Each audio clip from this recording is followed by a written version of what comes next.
sometimes you might go through something only in order to be qualified to help somebody else later on.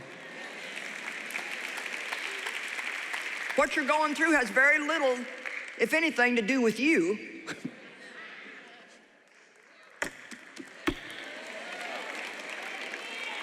You're in school.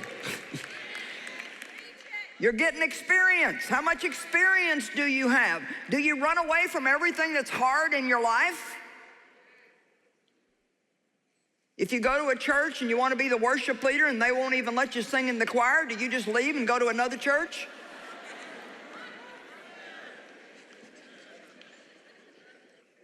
Genesis 50:20. With all the stuff that Joseph went through, and now God had promoted him, man, he went from the pit to the palace. His brothers now had come and bowed down to him like he saw in his dream that they would, because now he was in charge of all the food in Egypt, and there was a famine. Watch this. They needed food. They were afraid that Joseph now would take revenge on them. And he said, I'm not in the place of God. Now, Genesis 50:20, as for you, you thought evil against me, but God meant it for good. Now listen, to bring about that many people should be kept alive as they are this day. See, we usually just get the first part of that. You meant it for harm, God meant it for good. But now he's saying, and I went through that. God used your wickedness. It became a sanctified experience, and I went through that just so I would have enough experience, gain enough wisdom, be qualified enough now to be in this position at this time in the world so I can distribute the food to the starving people. Come on, is anybody seeing this? Is it maybe making some of the things that you're going through a little more understandable? Maybe just a little bit more. And I'm not saying it's right. I'm not saying it's fair. I'm not saying the people mistreating you are right. All I know is sometimes God will use somebody else's wickedness to work something good in me.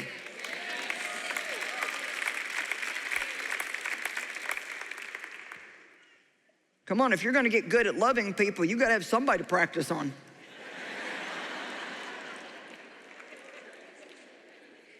What's the truth? Oh, God, help me love everybody.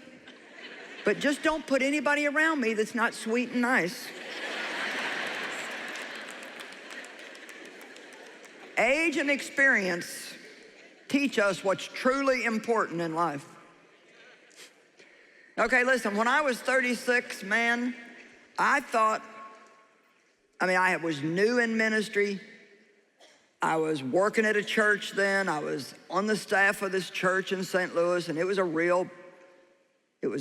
small still, but it was growing real rapidly, and just a lot of great things were happening, and I just felt so important because I was on the staff. Then I had a seat on the front row that had a sign with my name in it every week. Woo. And I remember, like, the few really important people, they had a parking place with their name on it. And oh my gosh, I was believing God for a parking place with my name on it. I'm just telling you the truth. When I look back now and I think of some of the things that I really used my faith for, Lord help us. And oh my, I remember the day that I got a parking place with my name on it. Woo! And it was only 2 spaces down from the pastor. Whoa! How important can you be? Well, now, probably when I came into this city, there were billboards with my name on it. And I didn't pay any attention to them, didn't see them. And even if I would have, it wouldn't have done one thing for me, because thank God now at 73, I know having my name on a parking place is not really all that important. Is anybody awake out there? But here's the thing. When we are insecure and trying to find our worth in things other than Christ, we love seeing our name on stuff.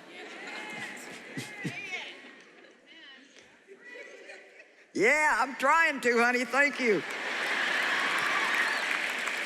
And boy, I tell you what, when I got to the point where I had my name on the seat, my name on the parking place, and my own office with my name on the door, and every Sunday my name was in the church bulletin.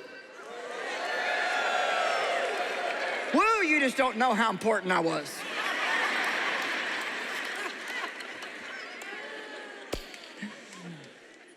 And I had this ladies' meeting that I did on Thursday morning, and I can so clearly remember proudly teaching my 4-part series on humility.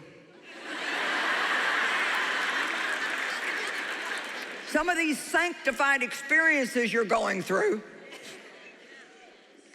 I'm telling you the truth, later you'll look back. We do not learn things just because we read them or just because we hear one sermon. I could preach you the same sermon 200 times, and although it might renew your mind, it's not going to get worked into your soul until you have to put it to the test in your everyday life. I'll tell you what, at 40, I must have thought that being right was the most important thing in the world, because I certainly engaged in many arguments trying to prove my point in every disagreement. However, I finally learned, and do you know, you cannot find one place in the Bible where Jesus ever tried to prove that he was right about anything. He said, whatever you think. It's up to God.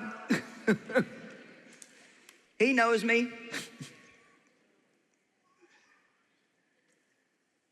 I started so many arguments and got into so much strife trying to prove I was right over some of the stupidest stuff.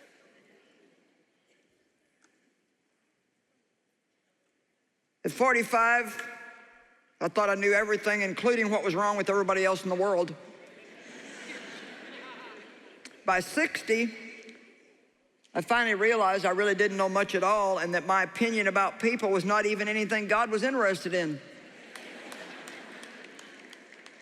He really didn't care what I thought.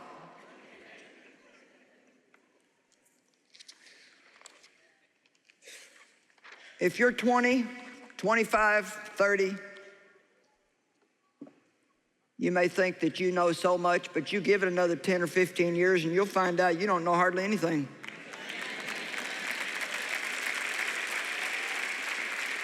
And I'm not trying to put anybody down. I'm just saying that you gotta have some time. You gotta live a while. And you know what? I think every day we should learn something. You know, one of the things that I've learned in my years, and you know, you may hear messages on this a lot, but I hope just in the next few minutes that what I'm gonna say is really gonna grip your heart.